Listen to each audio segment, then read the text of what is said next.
সর্বশেষ যে ম্যাডামের আপডেট, তার আগের মতোই চিকিৎসা চলছে। তিনি তার অবস্থা অপরিবর্তিতই রয়েছে, তিনি চিকিৎসাধীন রয়েছেন, তিনি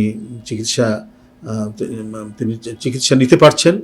তো আর এই যে মেডিকেল টেকনিক্যাল যে বিষয়গুলি নিয়ে হয়তো কিছুক্ষণের মধ্যেই ম্যাডামের চিকিৎসক ডাক্তার জাহিদ, বিএনপির জাতীয় স্থায়ী কমিটির সদস্য, তিনি কথা বলবেন। আমি শুধু এইটুকুই আপডেট পেয়েছি যে চিকিৎসা বিদ্যমান রয়েছে। দেশনেত্রী বেগম খালেদা জিয়া এদেশে একটি অনন্য রাজনৈতিক ঐক্যের প্রতীক, আমাদের জাতীয় রাজনীতির এক মহান দিশারি, যিনি বারবার অসংখ্য জুলুম, নির্যাতন, নিপীড়নের মধ্যেও দেশের মানুষের কাছে এতটাই এই নিপীড়ন নির্যাতনের মধ্যেও যাকে তার সিদ্ধান্ত এবং অটল মনোভাবকে টলানো যায়নি, তার নামই তো বেগম খালেদা জিয়া।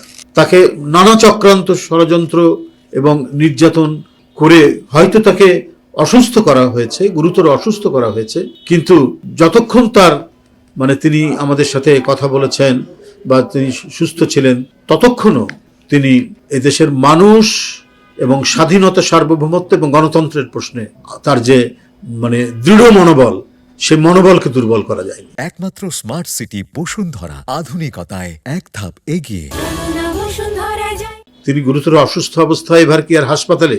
আমরা প্রত্যেকেই, সারা জাতি এবং আন্তর্জাতিক সম্প্রদায় পর্যন্ত তার জন্য দোয়া করছে, আল্লাহ যেন তাকে দ্রুত আরোগ্য করেন, দ্রুত সুস্থতা দান করেন, যাতে তিনি আবারও জনগণের মধ্যে ফিরে আসতে পারেন, তার দেশের মানুষের কাছ থেকে এসে তিনি যাতে তার রাজনৈতিক কর্মকাণ্ড এবং জাতির অভিভাবক হিসাবে জাতির নেতৃত্ব দিতে পারেন।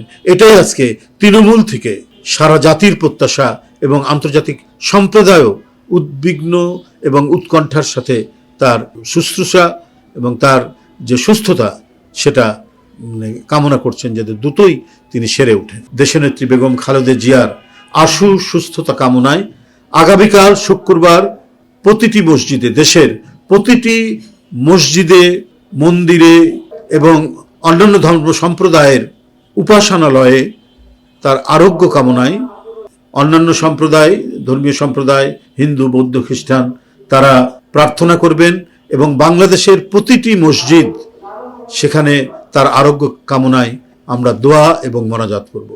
প্রতিটি মসজিদে মসজিদে দোয়া এবং মোনাজাত করা হবে তার দ্রুত সুস্থতার জন্য।